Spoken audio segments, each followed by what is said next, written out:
이해를 해주세요. 우리 모두가 매일 체험을 하는 일입니다만은 세상살이가 점점 더 절박하고 또 힘들어지는 것 같습니다. 빈부격차가 위험수위에 도달하지 않았나 하는 우려를 내버릴 수가 없고요. 최근에 우리 모두가 뉴스에서 들었습니다마는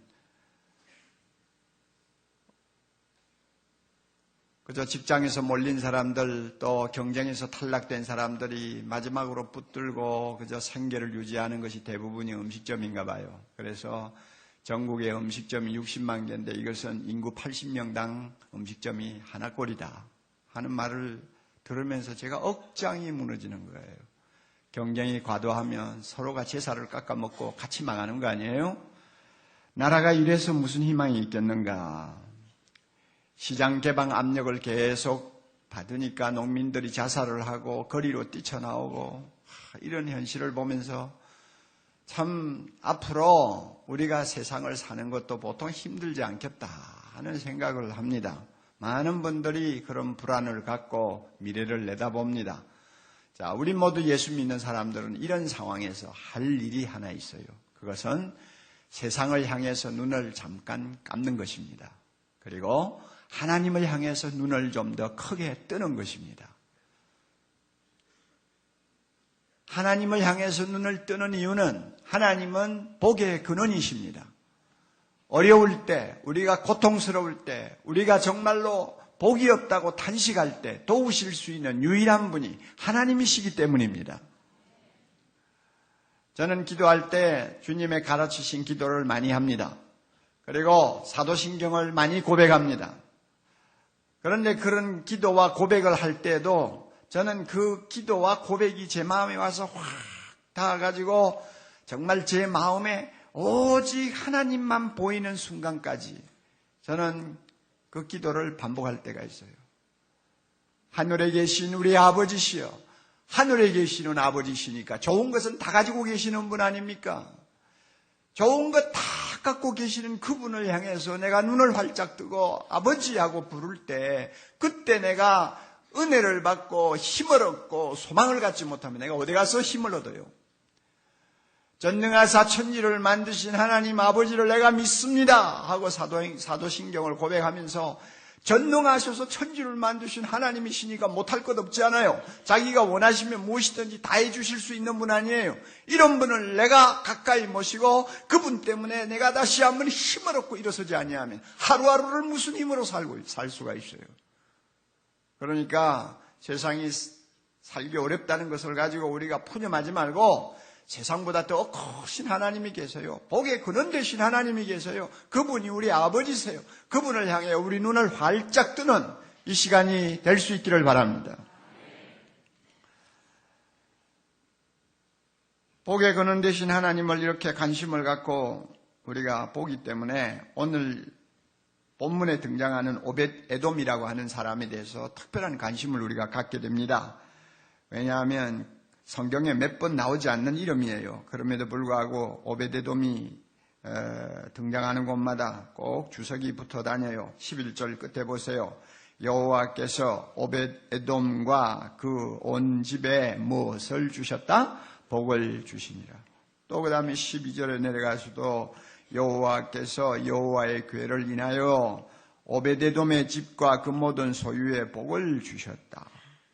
그리고 역대상 13장 14절에 넘어가도 동일한 내용인데 오벳 에돔의 가정에 하나님이 복을 주셨다고 또 주석을 붙여놨어요. 그리고 역대상 26장 5절에 가도 오벳 에돔의 이름이 등장하는데 그 이름이 잠깐 등장하는 자리에도 하나님께서 오벳 에돔에게 복을 주셨더라 하고 기록이 되어 있어요. 그건 참 별난 사람이다 하는 생각을 하는 것입니다.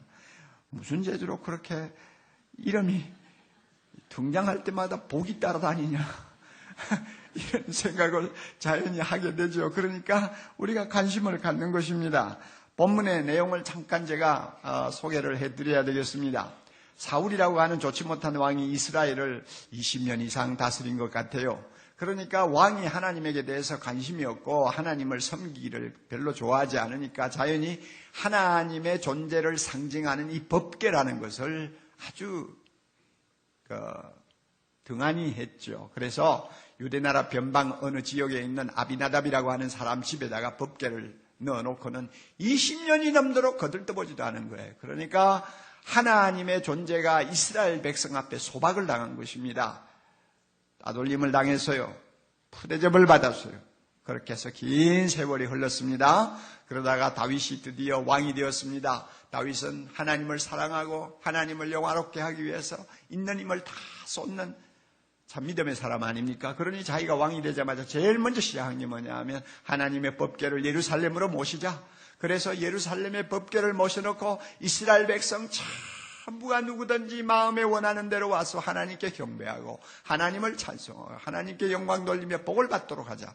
다윗이 그렇게 생각했어요. 그래가지고 전국에서 3만 명이라고 하는 굉장한 많은 수의 인사들을 초빙해가지고 법궤를 아비나답의 집에서 예루살렘으로 옮기는 국가적인 행사를 열었습니다. 새 수레를 만들어가지고 하나님의 법궤를 싣고 20년 동안 모시고 있던 아비나답의 가족, 특별히 아비나답과 아들들이 그 수레 곁에서 법궤를 호위하고 이래가지고 지금 예루살렘을 향해서 오고 있는 것입니다. 그런데 나곤의 다장마당이라고 하는 굉장히 넓적한 광장까지 왔는데 거기에서 갑자기 소가 뛰었어요. 발작을 했는지 무슨 일인지 소가 펄펄 뛰니까 수레에 실었던 법궤가 잘못하면 굴러 떨어질 위험이 처했습니다. 놀란 아비나답의 아들 우사라는 젊은이가 자기도 모르게 법궤를 덥석 그냥 안았던가 봐요. 떨어지지 않도록 하려고 안았는데 그것이 하나님 앞에 죄가 되었습니다. 왜 죄가 되었는지 제가 확실히는 모르겠어요. 그러나 하나님을 상징하는 법궤가 흔들리고 떨어질 위험에 있다고 해서 마음대로 가서 붙들고 이러는 것은 하나님이 불경건한 행동으로 보셨나 봐요. 그래가지고 그 자리에서 그 우사라는 젊은이가 죽어버렸어요. 이런 불길한 일이 일어나 버리니까 예루살렘에다가 법궤를 모시고자 하던 다윗의 마음이 변해버렸어요. 너무 겁이 났어요. 이런 무서운 하나님을 어떻게 내가 모시고 가냐. 이래가지고 이 법궤를 어떻게 하면 좋겠느냐 하고 지금 생각 중인데 사람이 죽는 꼴을 보고 왕이 떨고 있는데 거기에 있는 3만 명의 유사 중에서 우리 집에 이 법궤를 모시겠습니다 할 사람이 누가 있겠어요? 아무도 안 나오죠. 다 그냥 얼어가지고 가만히 있는데 제가 생각하기에 오벳 에돔이라고 하는 레위 사람이 그때 왕 앞에 와서 왕이여 우리 집에 법궤를 모시겠습니다. 허락만 해 주십시오. 아마 그랬나 봐요. 그러니까 다윗이 됐다고. 그래서 블레셋 지방 가드에 사는 오벳 에돔의 집에다가 법궤를 들여보냈습니다. 그리고는 모든 사람이 다 헤어졌어요. 왕도 예루살렘으로 돌아왔어요. 그런데 한 3개월이 지나자 이상한 소문이 돌기 시작한 것입니다. 오베데돔 가정에서 법궤를 모신 다음에 하나님이 그 가정에 복을 주셔서 그 가정이 지금 엄청난 축복을 누리고 있다는 것이에요. 이런 소문이 온 유대 땅에 파랗게 퍼졌어요. 그 말이 다윗의 귀에까지 들어갔습니다. 다윗이 가만히 생각하니까 셈이 난단 말이에요. 내가 받아야 될 복을 오베데돔이 다 받네. 오베데돔만 받아가 안 되지. 우리나라 사람들이 다 받아야지. 그래가지고는 분연히 일어나서 다시 행사를 준비하고 오베데돔의 집에서 3개월 만에 법궤를 모시고 예루살렘으로 옮겨놓았다 하는 이야기가 오늘 읽은 우리 본문의 내용이에요. 여기서 중요한 진리 2가지를 우리가 배워야 합니다. 첫째는 하나님은 우리에게 복을 주시기를 원하시는 분이시다 하는 진리입니다. 하나님은 우리에게 복을 주시기를 원하신다. 2번째 진리는 오베데돔처럼 하나님을 기쁘게 정성을 다해서 모시는 사람은 하나님의 복을 얻을 수 있다. 이 2가지를 놓고 오늘 우리 함께 은혜를 받았으면 좋겠습니다. 먼저 하나님은 우리에게 복을 주시기를 원하시는 분이십니다. 여러분, 하나님이 인간을 만드시던 저 창조동산으로 한번 가보자고요. 하나님이 흙으로 아담을 만드셨어요. 아담의 갈비뼈로 여자를 만드셨어요. 자, 아담과 하와가 눈을 뜨고 제일 먼저 본 하나님은 어떤 분입니까? 그들이 제일 먼저 만난 하나님은 어떤 하나님이십니까? 하나님이 두 손을 들고 그들에게 복을 주시는 하나님을 그들이 제일 먼저 보았어요. 하나님이 친히 만드신 아담 하와를 향해서 복을 주시며 이르시되 생육하고 번성하라. 이 세상을 정복하라. 모든 생물을 다스리라 하시면서 큰 복으로 인생을 축복하시는 하나님을 제일 먼저 봤단 말이에요. 그러니까 하나님과 인간의 관계는 어떻게 시작되었느냐? 하나님은 복을 비는 자리에서, 인간은 복을 받는 자리에서 이 관계가 시작이 됐어요. 그러므로 우리 모든 사람들은 누구나 다 하나님 하면은 복을 받고 싶다 하는 본능적인 욕구가 생겨요. 그리고 하나님 앞에 엎드릴 때는 야, 하나님 저에게 이런 은혜를 주시옵소서, 복을 주시옵소서 하는 기도가 나도 모르게 절로 나와버려요. 그래서 그런지 성경에는 복이라는 단어가 400번 이상 기록이 됩니다. 그리고 하나님이 복이라는 사실을 시편 저자는 이렇게 말합니다. 시편 16편 2절에 주밖에는 나의 복이 없나이다.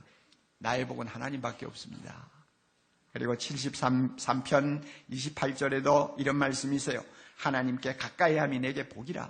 그러니까 주밖에 내 복이 없어. 하나님이 내 복이야. 그러니까 이 하나님을 가까이 찾아가는 것만으로도 나는 복을 받는 사람이 된다는 이야기입니다. 하나님께 가까이 함이 내게 뭐라고요? 복이라. 다시 한번 하나님께 가까이 함이 내게 뭐요? 복이라. 예. 그러니까 이런 하나님 생각하면 참 이 하나님이 주시는 복도 받아 누리고 싶다는 생각이 나올 수밖에 없죠. 그래서요, 오베데돔의 집에 하나님의 법궤를 모셨다는 것은 무엇을 의미하느냐? 복을 주시는 하나님을 가정에 모셨다 하는 이야기예요. 그래서 그냥 갑자기 하나님이 쏟아주셨나 봐요. 요세푸스라고 하는 이스라엘 역사가가 있습니다. 참 저명한 역사가인데 한 가지 단점은 좀 표현이 과장되다는 것입니다. 사람이 약간 좀 허풍이 센가 봐요. 그래서 그 사람이 쓴 책들은 좀 접어놓고 봐야지 그대로 듣다가는 잘못하면 좀 실수를 할 수 있어요. 이 요세푸스라고 하는 역사가가 오베데돔의 가정을 놓고 이런 말을 했어요. 오베데돔의 집에 법궤가 처음에 들어갈 때는 그 가정이 이스라엘 나라에서 제일 가난한 가정이었는데 3개월 후에 하나님의 법궤가 그 가정을 떠날 때는 이스라엘 나라 중에서 제일 큰 부자가 되었다 그랬어요. 그런 말은 잘 적어서 들어야지. 그렇죠? 하여튼 표현이 굉장하죠. 과하죠. 그러나 한 가지 분명한 것은 여러 가지 면에서 엄청난 복을 받았다는 것입니다. 여러분, 우리는 하나님의 법궤를 가정에 모시고 살지 않습니다. 그것은 구약시대에 있었던 일이고 지금은 살아계신 하나님을 직접 우리 마음에 모시고 우리 가정에 모시고 삽니다. 할렐루야. 하나님 아버지가 우리 가정에서 보좌에 앉으시고 우리 가정을 다스리시고 통치하고 계십니다. 우리는 그 영광스러운 하나님을 우리 가정에 모시고 있으니까 우리도 오베데돔처럼 복을 받을 수 있는 것입니다.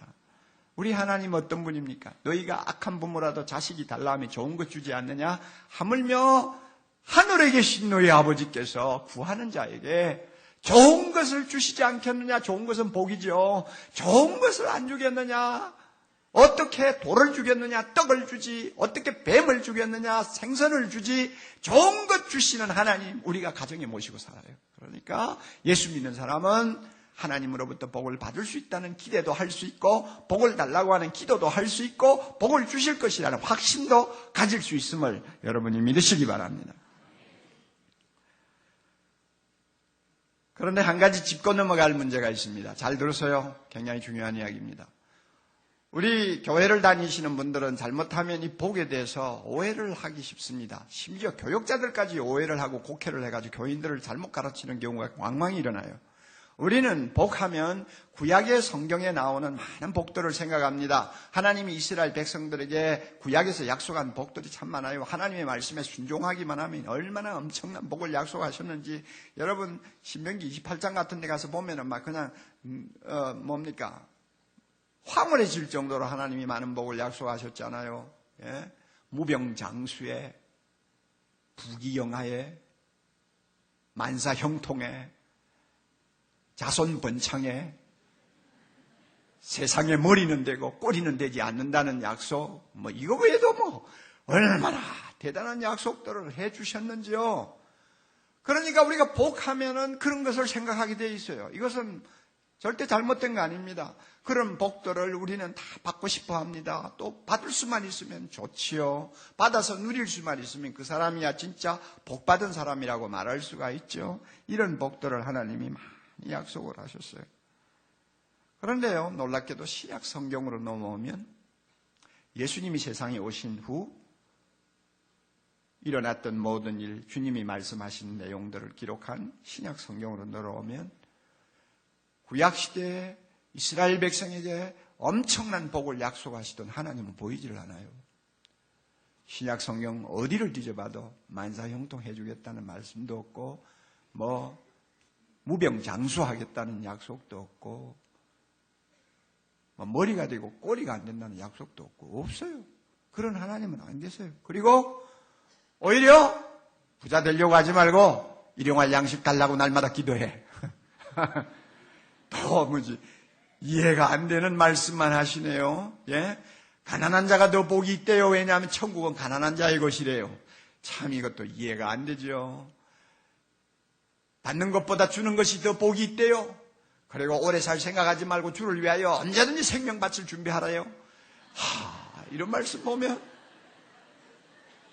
그리고 세상에서 환난과 핍박을 당하고 남에게 욕을 들어도 그것이 복이니까 기뻐하라고 그래요. 이건 세상이 어떻게 갑자기 이렇게 변해버렸는지 혼란을 일으킬 정도로 말씀이 달라지는 것을 우리가 봅니다.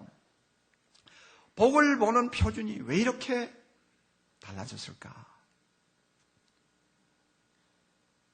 한마디로 요약하면요, 하나님 나라 때문입니다. 하나님 나라. 이것은 여러분이 정확하게 알고 계셔야 돼요.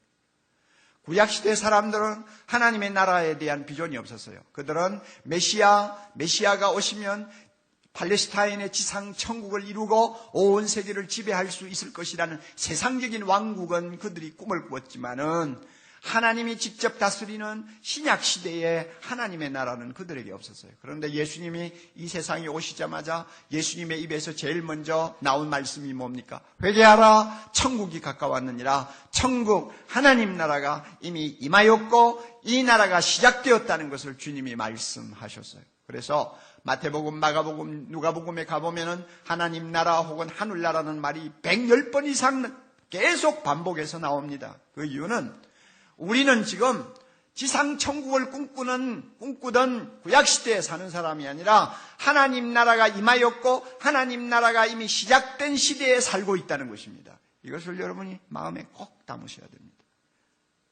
그러니까 하나님 나라에서 무병장수가 무슨 그게 절대적인 복이 되겠어요? 그래요, 안 그래요? 하나님 나라에서 무슨 만사형통이 그렇게 대단한 의미가 있겠어요? 하나님 나라에서 부귀영화 누리면 뭐 하겠습니까? 이런 것들이 좋기는 합니다만 잘못하면 하나님 나라에서는 우리를 해치는 잘못된 것이 될 수 있는 이상한 상황으로 바뀐 거예요.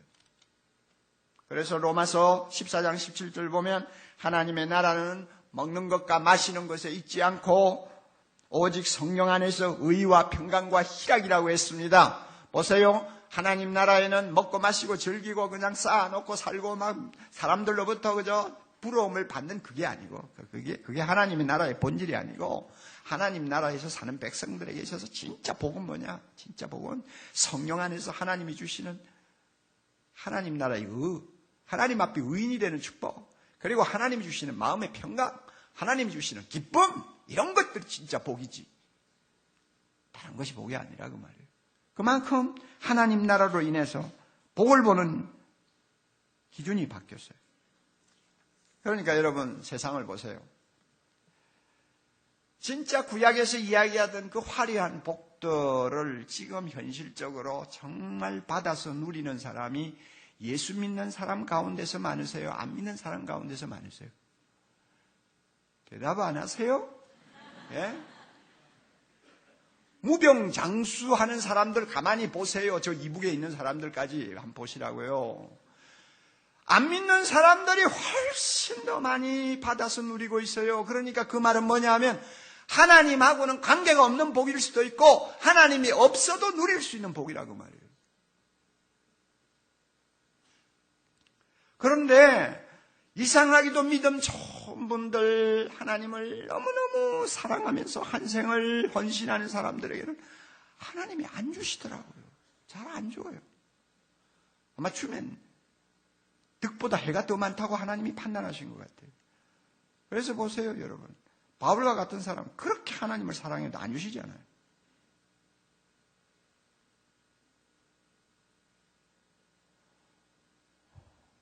제가 한 사람 예를 들게요.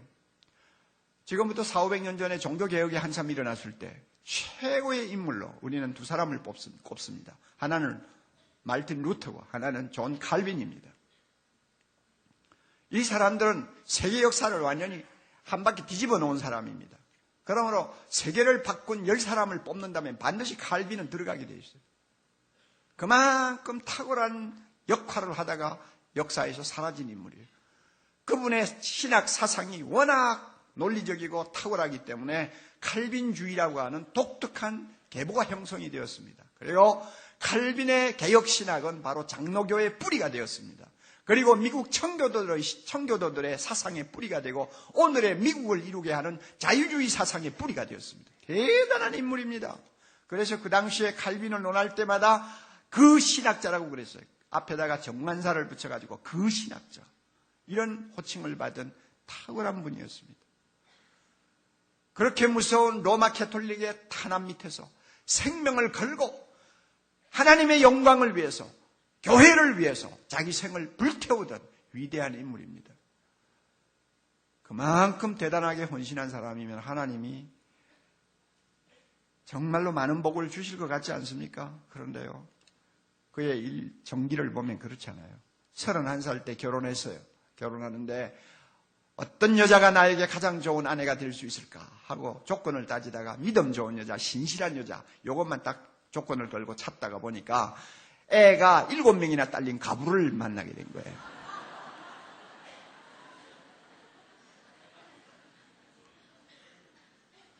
그러니까 그 여자하고 결혼했어요. 그리고 행복하게 살다가 옥동자가 태어났어요. 그런데 불과 몇 년이 안 가가지고 옥동자가 죽었어요. 하나님이 데려가 버렸어요. 그리고 부인도 몸이 약해가지고 칼빈하고 결혼해서 9년밖에 살지 못했어요. 그리고 자기가 데리고 온 7아들 그대로 고스란히 내버려두고 하나님 앞으로 갔어요. 그러니까 칼빈의 꼴이 뭡니까? 그래가지고 아내를 잃고 15년 동안 독신으로 살았어요. 독신으로 살면서도 칼빈 역시 너무 과로해서 몸이 약해가지고 두통, 천식, 소화불량 이거 뭐 병이라는 병은 다 가지고 열병, 그 다음에 담석증, 통풍. 인간으로 보면 너무너무 이해가 안 되죠. 이런 병을 끌어안고 살았어요. 한 10년 동안은 위가 너무 안 좋아가지고 하루 한 끼 먹고 살았어요. 그러면서도 그리고 나서 54세의 세상을 떠났는데 그렇게 짧은 인생을 살면서도 다른 사람이 수백 명의 사람들이 수백 년 동안 해도 못할 일을 다 해놓고 간 거예요. 죽으면서 그가 유언했어요. 내 무덤에다가 묘비를 세우지 말라. 하나님의 영광을 가질 수가 있으니까 내 무덤에 묘비를 세우지 말라. 그러니까 자기 무덤에는 묘비도 없어요. 그렇게 살다가 간 사람이에요. 그런 사람인데도 불구하고 하나님이 우리가 흔히 생각하는 복을 안 주셨다 그 말이에요. 무슨 복을 주었습니까? 명예 하나만 참 하나님이 주셨지 그 외에 무슨 건강의 복 주셨습니까? 장수의 복 주셨습니까? 무슨 가정의 복을 주셨습니까? 자식의 복을 주셨습니까? 아무것도 안 줬잖아요. 그러면 칼빈을 보고 복을 못 받은 사람이라고 우리가 말할 수 있습니까? 아니죠. 천만이요. 그러므로 여러분 꼭 기억하세요. 우리가 복복하지만 여러분 가운데서 장수복도 뭐 있을지 없을지는 모르지만 장담 못할 사람도 많죠. 몸이 약하죠. 또 사랑하는 자를 먼저 세상에서 사별한 사람들도 있죠. 아무리 노력해도 재물에 복이 없는 사람도 있죠. 여러분 그런데 자기 형편 놓고 나는 복을 못 받았다는 소리 하지 말라고 말이에요. 하나님께 주시는 복은 그런 복이 아니에요. 그게 절대 복이 아니에요. 우리는 하나님 나라에 사는 사람이기 때문에 그런 것들이 절대 복이 아니에요. 그러므로 그런 것들이 없다고 해서 나는 복을 못 받았다는 소리 하지 말라 그 말입니다. 그런 믿음, 그런 확신을 갖고 하나님을 보세요. 그러면 하나님께서 여러분에게 진짜 필요한 복이 뭔가를 보여주십니다. 제가 그저 오랜 목회 생활하면서 깨닫고 또 말씀을 통해서 깨닫고 또 제가 그저 인생 이만큼 살면서 여러 가지 경험을 통해서 깨달으면서 제가 얻은 결론이 있어요. 하나님이 우리에게 주시는 복 3가지가 있구나. 하나님 나라에 살고 있는 우리, 하나님 나라에 살고 있는 하나님의 백성된 우리에게 하나님이 특별히 주시기를 원하는 복이 3가지가 있구나. 첫째는 하늘에 속한 신령한 복입니다. 이 말을 바꾸면 구원의 복이라고 말합니다. 영생의 복이라고 말합니다. 하늘에 속한 신령한 복. 에베소 1장 3절 찬송하리로다 하나님 곧 우리 주 예수 그리스도의 아버지께서 그리스도 안에서 하늘에 속한 모든 신령한 복으로 우리에게 복 주셨다고 했습니다. 그 복의 내용을 보면 흠없고 거룩한 하나님의 자녀가 되는 복이요, 예수 그리스도의 십자가의 피로 우리의 모든 죄를 다 씻어주시는 구속의 복이요, 성령으로 우리를 도장치듯이 인쳐서 하나님의 소유로 만드신 복이에요. 엄청난 복을 하나님이 주셨어요. 이 모든 복이 다 예수님 때문에 우리에게 값없이 주어진 복인데 이거야말로 천상의 복이요, 영원한 복이요, 절대적인 복이요, 반드시 받아야 되는 복입니다. 이 복을 하나님이 그의 자녀들에게 허락해 주셨습니다. 우리 모두가 이 복을 받았습니다. 할렐루야. 주 예수보다도 더 귀한 것은 없네. 이 세상 행복과 바꿀 수 없네. 이 세상 부귀와 바꿀 수 없네. 이 세상 명예와 바꿀 수 없네. 구약에 나오는 모든 복을 다 끌어다가 묶어서 바꾸자고 해도 바꿀 수 없는 복이 뭐냐? 예수 그리스도다. 이 복을 우리가 받았어요. 얼마 전에 우리 교회 법조인 선교회에서 새생명 축제를 했습니다. 판검사들, 변호사들, 또 연수원에 다니는 법대생들, 이런 분들이, 법무사들도 오시고요. 이런 분들이 한 몇백 명 모였어요. 그래서 우리 은혜 채플에서 자기 친구들, 믿지 않는 친구들 데리고 와서 복음을 듣고 예수 믿도록 하는 축제였습니다. 그래서 제가 그날 복음을 전하는 순서를 제가 맡았어요. 그래가지고 말씀을 전했는데 한 60여 명 정도가 예수 믿기로 하고 일어서고 결신했다고 그래요. 그런데 그날 그 집회를 축하하기 위해서 대법원장으로 계시는 이용훈 장로님이 오셨어요. 우리 교회 장로님은 아니십니다. 그런데 오셔가지고 잠깐 축하하고 간증을 하셨는데 그분 간증에 제가 참 감동을 받았어요. 대법원장이 되고 나서 보니까 뭐가 주문이 많대요. 예수 믿는 사람들끼리 모이는 자리는 할 수 있으면 가지 말라고. 또 예수 믿는 티를 너무 내지 말라고. 이런저런 주문들이 많더래요. 그랬는데도 자기는 국회 청문회 가가지고 하나님의 이름으로 여러분에게 복이 임하기를 바랍니다 하고 또 큰 소리를 한마디 했대. 그리고 그런 새생명 축제 같은 자리에 대법원장 신분으로 올 수도 없는데 그냥 자기는 왔대요. 그런데 끝으로 한 말이 있어요. 참 중요한 말이에요. 만일 누가 예수님과 대법원장 자리를 놓고 어느 것을 선택하겠느냐고 묻는다면 나는 두 말 안 하고 주저하지 않고 예수님을 선택할 것입니다. 그 말에 제가 참 감동받았어요. 얼마나 대단한 간증입니까, 여러분? 왜 이런 간증할 수 있어요? 하늘에 속한 신령한 복, 즉 예수님, 그리고 예수님 때문에 받게 된 영생과 하늘의 모든 영광, 무엇로 가지고 바꿀 것입니까? 세상에서 만사 형통한 거 가지고 그것을 바꿀 것입니까? 천만에요. 무엇을 가지고도 바꿀 수 없는 하나님의 복이에요. 이걸 우리에게 하나님이 주셨어요. 우리는 값없이 그 복을 받았어요. 그러므로 여러분, 지난번에 신문에도 났습니다마는 카나다의 모 일간지에서 소개한 북한의 참상을 이야기한 거 있죠. 지하교회 지도자 5명이 체포되었는데 어떻게 죽였느냐? 도로공사할 때 쓸 때, 아스팔트 깔 때 쓰는 그 가스 롤라 있잖아요. 큰 롤라 돌리면서 이게 아스팔트 다지는 거 있잖아요. 그 기계 밑에다가 5명을 끌어넣어서 전부 다 깔아뭉개 죽였대요. 이런 지옥 같은 나라가 북한에 있잖아요. 그래 놓고도 인권에 대해서 무슨 소리를 하면은 색안경을 쓰는 사람들이 많아요. 정신 나간 사람들이에요. 그런데 북한의 지도자들이, 북한의 그 교회 지도자들이 그런 참혹한 변을 당하면서도 왜 예수님을 포기하지 않느냐?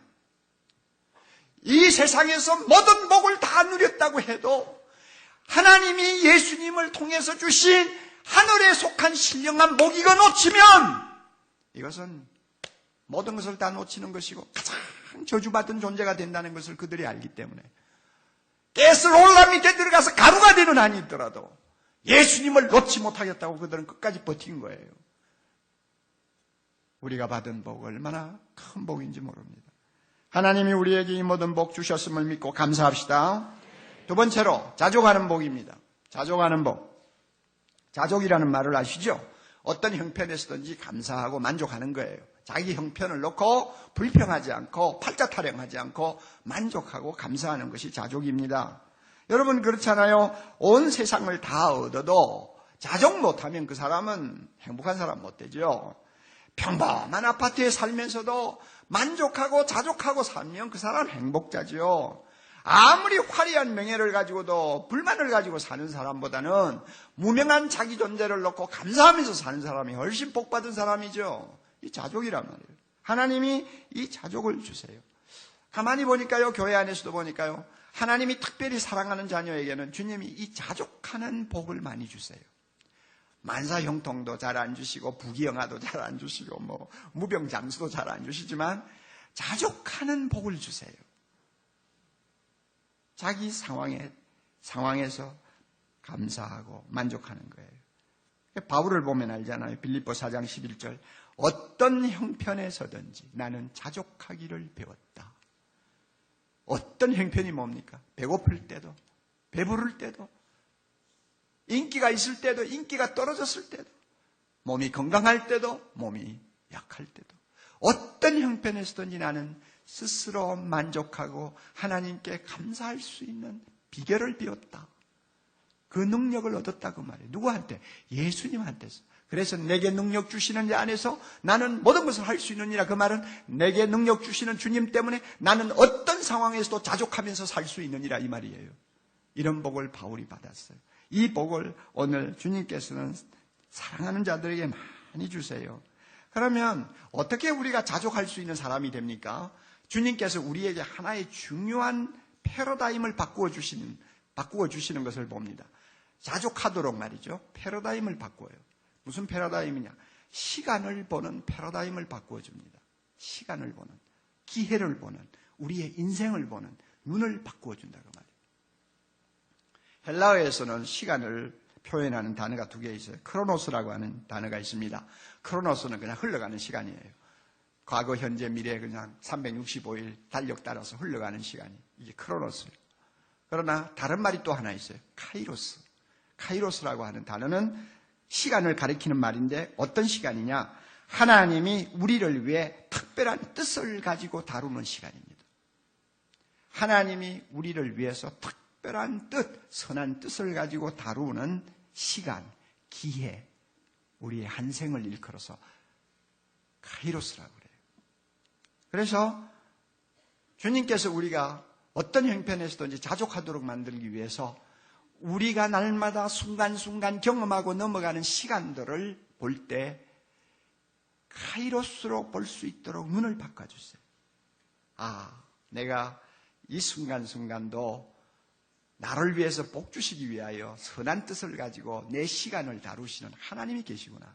그러므로 나의 시간은 내가 경험하는 순간, 내가 경험하는 인생은 철저하게 복되신 하나님의 손에 들려있고 하나님의 손에서 모든 것이 좌우된다 하는 눈으로 내 시간을 보고 내 기회를 보고 내 인생을 보는 거예요. 이게 카이로스예요.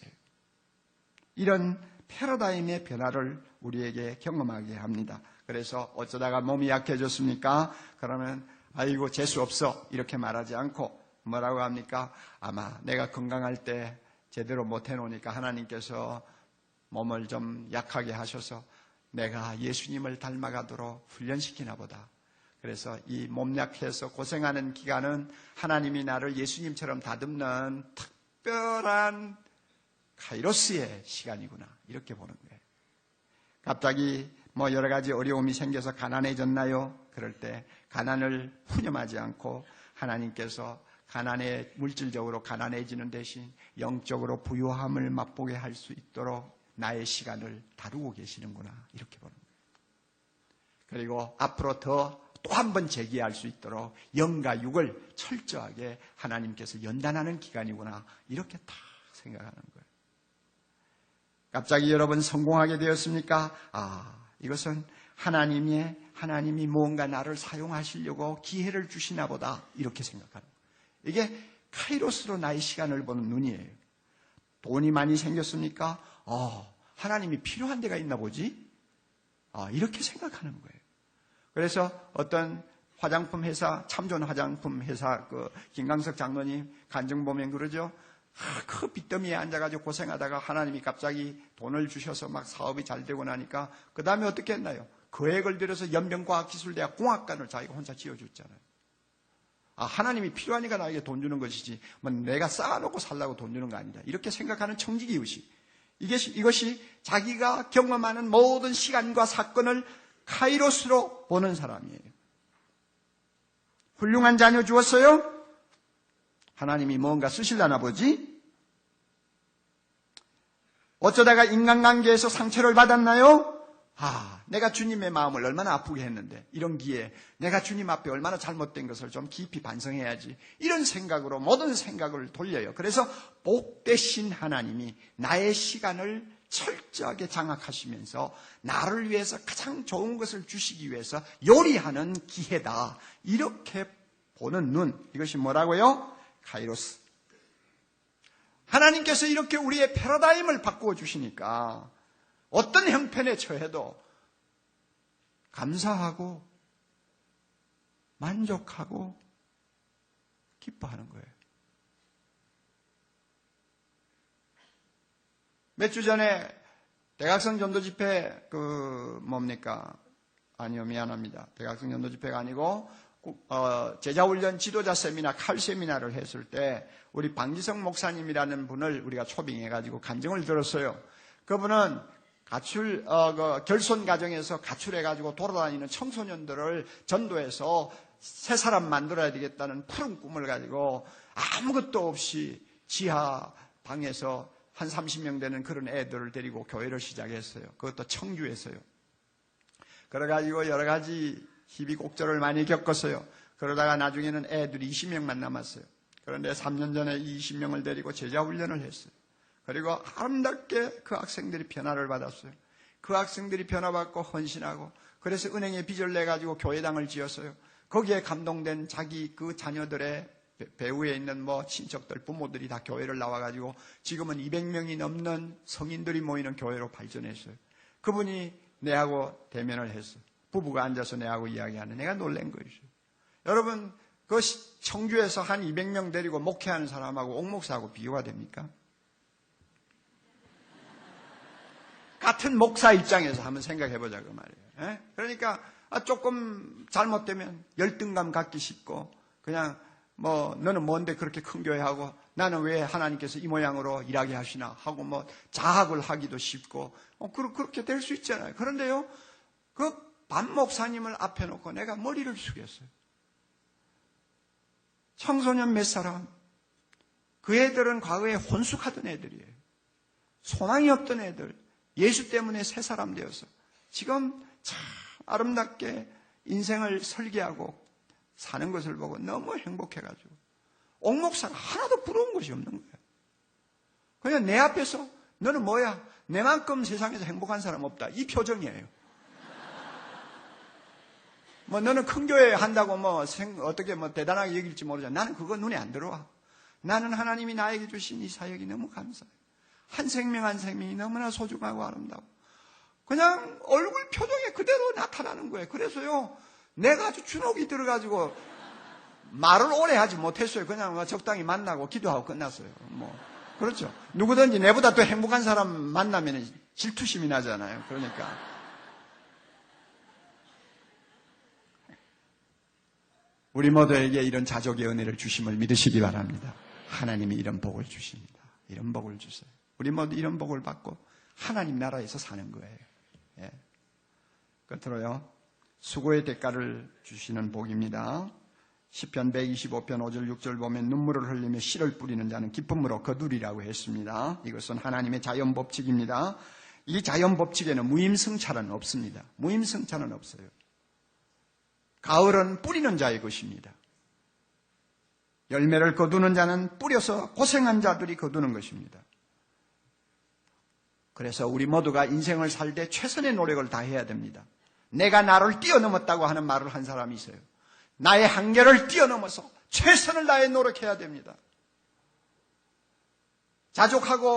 자족하는 복이 중요하다고 한다고 해서 날마다 소극적으로 나는 이래도 행복해 저래도 행복해 괜찮아 이래가지고 그냥 뭐 노력도 안 하고 뭐 남하고 경쟁도 안 하고 뭐 그냥 뒷구스 뒷방에 앉아가지고 기도는 하고 있는 이거 하나님이 원하시는 거 아니에요.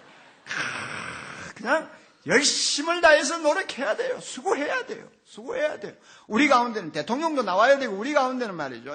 재벌도 나와야 되고 우리 가운데는 훌륭한 과학자도 나와야 되고 예술인도 나와야 되고 목사도 나와야 되고 선교사도 나와야 되고 다 나와야 돼요. 훌륭한 분들이 많이 나와야 되는데 이런 사람들이 되려면은 남다르게 피눈물을 쏟는 노력 안 하면 안 되는 거예요. 그런데 우리가 노력한다고 해서 다 수고의 대가를 누리는 건 아니잖아요. 수고의 대가는 누가 줍니까? 하나님이 주시는 거예요.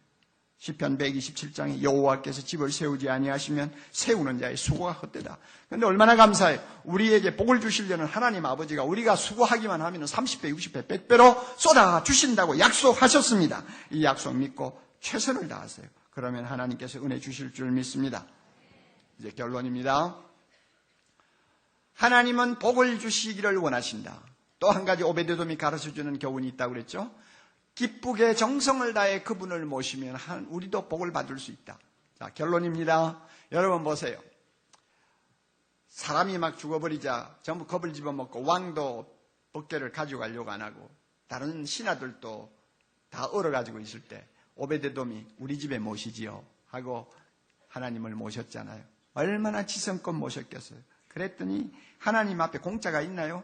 그렇게 온 가정이 정성을 다해서 모시니까 그냥 복을 3개월이라는 짧은 기간에 어떤 식으로 쏟아주셨는지 모르지만 소문이 날 정도로 쏟아주셨잖아요. 그런데 여러분 아비나답하고 한번 비교해보세요. 아비나답은 20년을 하나님의 법궤를 모셨어요. 그런데도 아비나답 이름에 복자가 아니라 보자도 안 붙어 다녀요. 우리가 가정에서 하나님을 모시고 하나님을 경배하고 사랑하지만 어떤 가정은 기쁨으로 하고요. 정성을 다해서 하고 어떤 가정은 막 할 수 없어가지고 움직이는 거예요. 막 예배를 보자고 해도 그냥 하고 막 그냥 기도를 해도 그냥 할 수 없이 하고 그냥 하나님이 그냥 귀찮은 뒷방 영감이야 그냥. 테레비보다도 못해. 하나님을 그런 대접을 해가지고 복을 받겠어요, 여러분. 상상을 한번 해보세요.